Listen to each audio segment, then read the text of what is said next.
dari Abu Hurairah radhiyallahu anhu.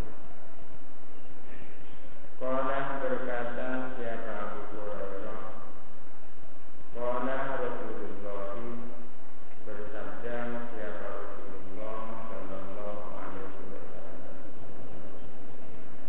mal'unun man ata imra'atan fi duburiha, adalah dilaknat adapun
tidak melihat siapa Allah kepada seorang laki-laki, tidak melihat, yakni la yanzuru nazrul masih. Allah Ta'ala tidak melihat dengan penglihatan sayang.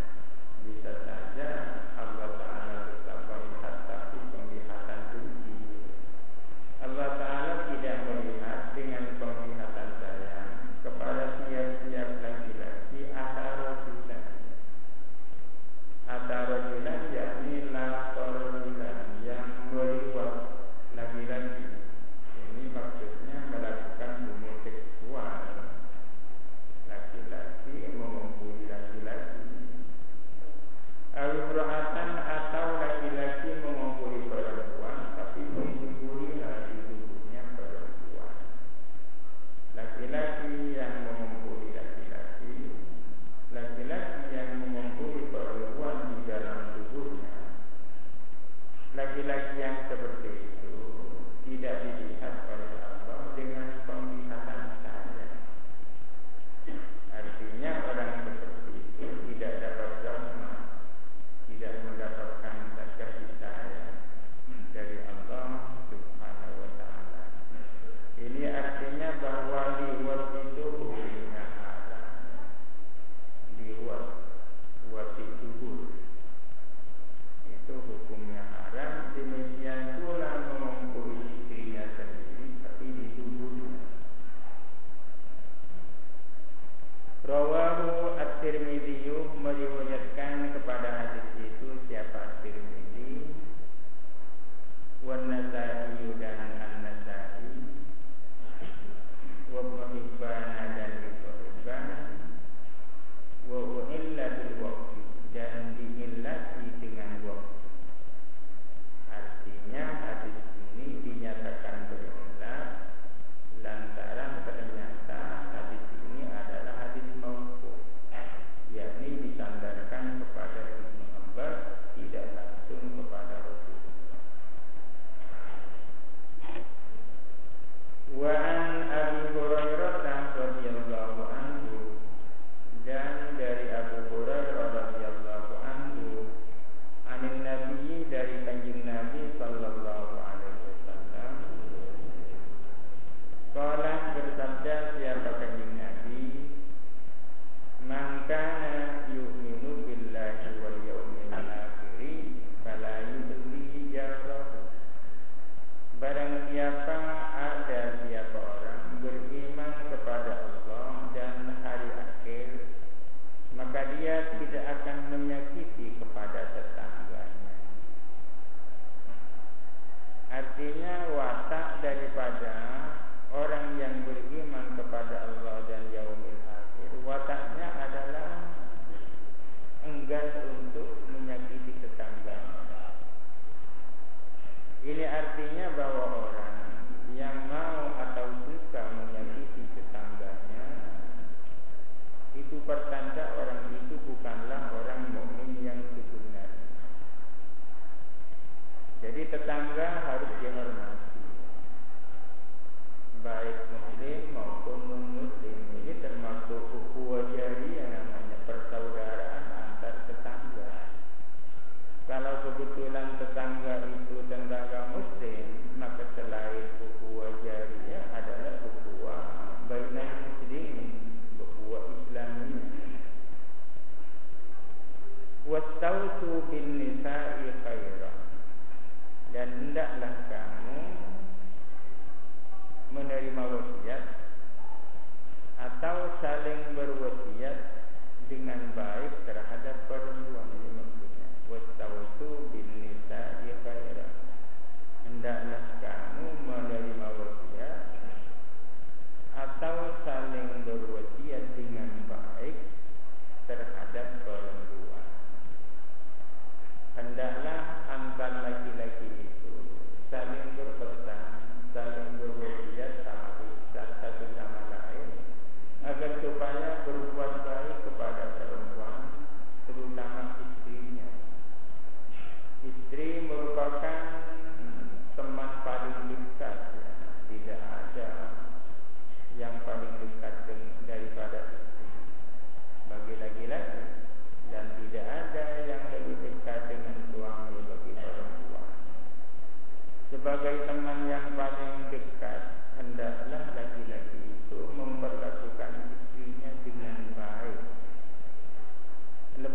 daripada sekedar tetangga.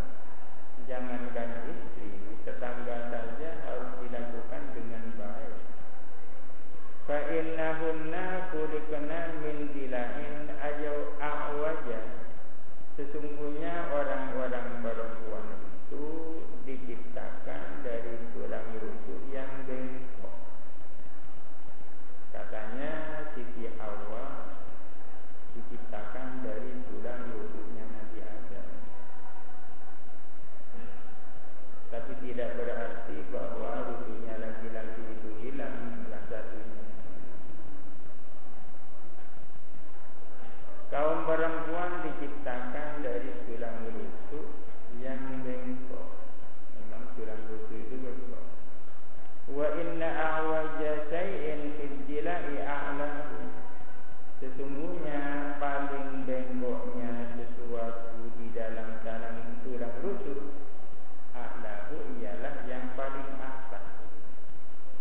Tulang rusuk yang paling bengkok adalah tulang rusuk yang paling atas.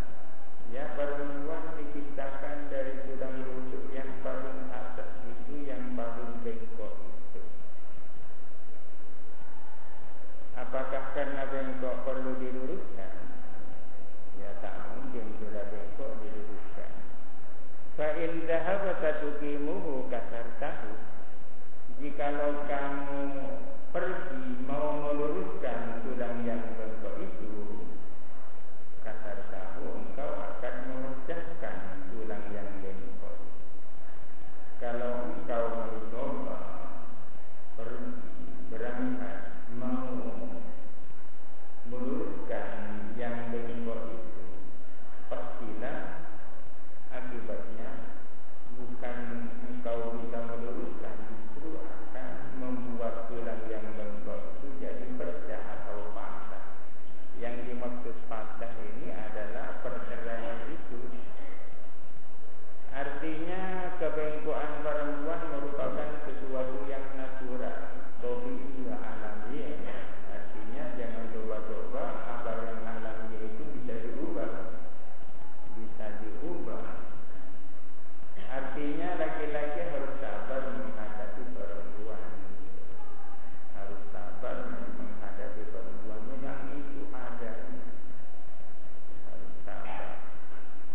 Wa in taraktahu lam yazal a'wajan. Jikalau engkau membiarkan apa yang bengkok itu, ia senantiasa akan selalu bengkok, akan terus bengkok. Ya, tetap pengertinya seperti tadi, sabar menghadapi perempuan. Seringkali laki-laki itu tidak wibawa di hadapan istri. Bisa saja orang itu sangat wibawa di kantor, seluruh anak buahnya hormat. Bisa wibawa di jalan, ketika ia berjalan orang sama-sama menghormat. Wibawa di pasar. Tapi seringkali orang yang seperti itu tak wibawa di hadapan istri. Orang-orang sangat terhormat kadang-kadang dimarahi oleh istri. Tidak apa-apa, itu harus sabar menghadapi perempuan. Siapa yang mau marah kalau bukan istri? Oleh karena itu, fastausu bin nisa'i khairan. Hendaklah kamu berwasiat satu sama lain dengan yang baik terhadap perempuan.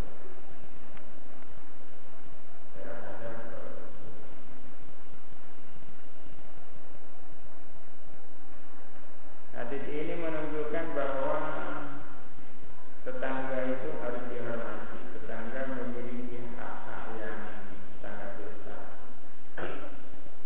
Menyakiti tetangga berlawanan dengan keimanan kepada Allah Subhanahu wa taala dan yaumil akhir. Yang kedua, hendaklah sabar menghadapi perempuan dan suka memberi maaf terhadap perempuan. Wa an Jabirin radhiyallahu anhu qala, dan dari Jabir radhiyallahu anhu qala berkata siapa Jabir, kunna ma'an Nabi sallallahu alaihi wasallam fi ghazwatin. Jabir berkata, ada kami ialah bersama-sama kanjeng Nabi fi ghazwatin, di dalam suatu peperangan. Kami para sahabat bersama-sama kanjeng Nabi di dalam suatu peperangan yang meninggalkan rumah dalam waktu yang lama. Falamma qadimnal Madinata, maka ketika kita datang ke Madinah, pulang dari peperangan, zahabna linadkhula, kami pergi dengan maksud kami akan masuk ke dalam rumah. Ketika kami sama-sama datang di kota Madinah, datang dari peperangan, kami hendak masuk rumah. Faqala, maka bersabda siapa kanjeng Nabi, amhilu hatta tadkhulu lailan, yakni isya. Amhilu, tunggulah kamu, jangan ketutu masuk ke dalam rumah, hatta tadkhulu lailan, sehingga kamu masuk ke dalam rumah pada waktu malam. Tapi tidak terlalu malam maksudnya, yakni isyaan pada waktu isya. Jadi para sahabat yang hendak langsung masuk rumah itu dihimbau oleh Nabi agar jangan segera masuk rumah, tunggu sampai masuk waktu isya. Apa hikmahnya? Apa maksudnya? Likai tamtahitol as-sa'isatu, agar supaya sempat bersisir asorori as-sa'isatu, siapa perempuan yang rambutnya kusut, berambut kusut.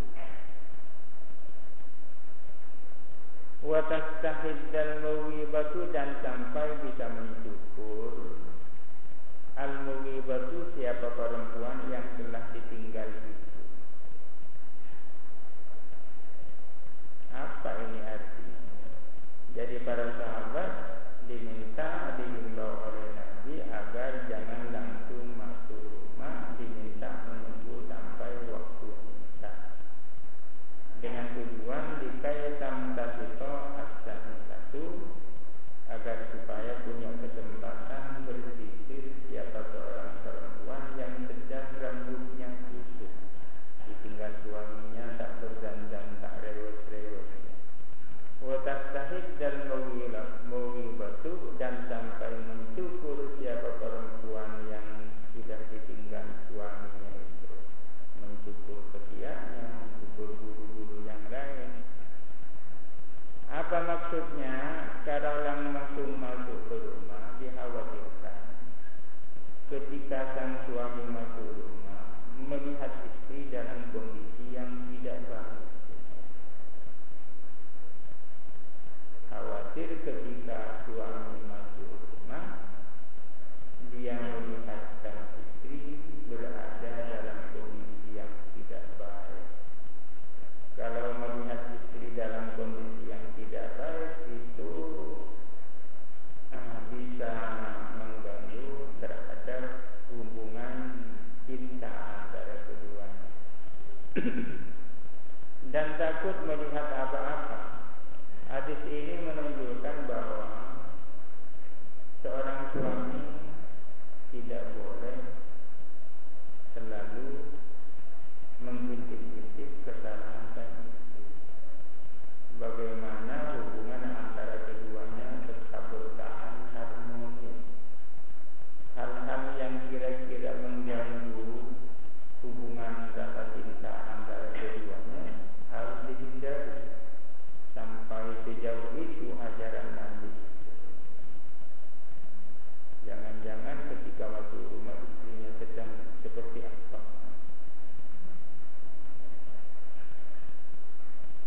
Kalau sekarang mungkin dihubungi dulu pakai HP, saya tinggal di mana gitu,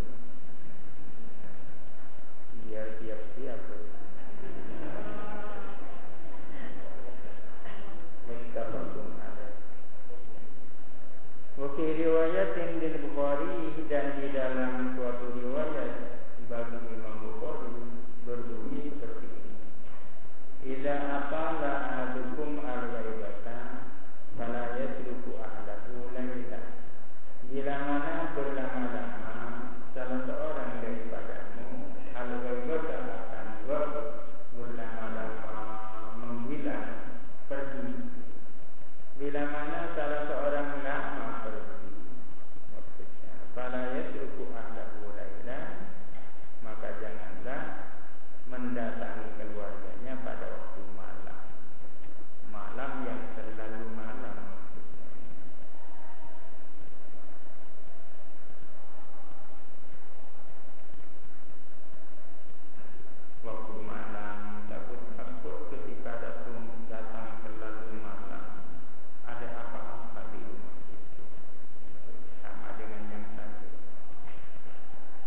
Qala Rasulullah, bersabda siapa Rasulullah sallallahu alaihi wasallam, inna sarran nasi indallahi manzilatan yaumal qiyamati ar-rajulu yufdi ila imra'atihi wa yufdi ilaihi wa tufdi ilaihi thumma yansuru sirraha.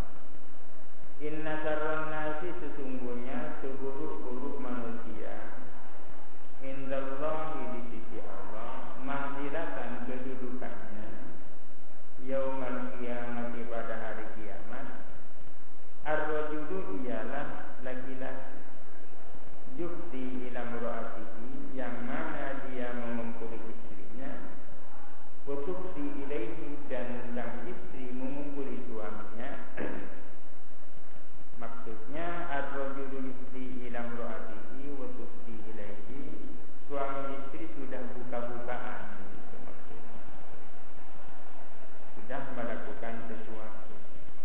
Seburuk-buruk manusia di hadapan Allah pada hari kiamat nanti, yaitu orang laki-laki yang mengumpuli istrinya, summa yansuru sirraha, kemudian dia membuka rahasia istri itu, mengisahkan, menceritakan apa yang ia lakukan dengan istrinya. Itu sangat tidak baik, sangat tidak baik. Rawahu Muslimun. Meskipun apa yang disampaikan itu benar, sesuai dengan realita dan fakta, tetap tidak ada baiknya. Tetap tidak ada baiknya. Tetap lebih baik dia. Apalagi kalau hal itu bisa menggerakkan syahwatnya orang yang mendengarkan. Diceritakan tentang istri, bisa saja orang yang mendengarkan itu lalu tertarik dengan istri yang seperti itu, lalu dia mau menghubungi perempuan itu. Dan kalau ternyata yang diceritai itu istrinya tidak sama dengan yang diceritakan, oh istri saya kok tak seperti itu bisa merusak hubungan dia dengan istrinya, ingin mencari istri lain seperti yang diceritakan temannya. Walhasil menceritakan apa yang dilakukan antara suami istri tak perlu diceritakan, tak perlu diceritakan. Namun kalau sekedar untuk menyampaikan bahwa dirinya tadi malam sudah melakukan itu, barangkali tidak begitu persoalan kalau punya tujuan. Misalnya tujuannya untuk menepis isu di masyarakat bahwa dirinya itu tak laki, misalnya, bahwa dirinya itu impoten, agar supaya masyarakat tahu bahwa dirinya itu sebenarnya jantan, lalu cerita kepada temannya. Atau ada isu di tengah-tengah masyarakat bahwa dirinya itu sedang clash dengan istrinya. Untuk menepis isu itu, ia bercerita kepada temannya bahwa saya tadi malam kumpul dengan istri, tanpa dijelaskan secara rinci.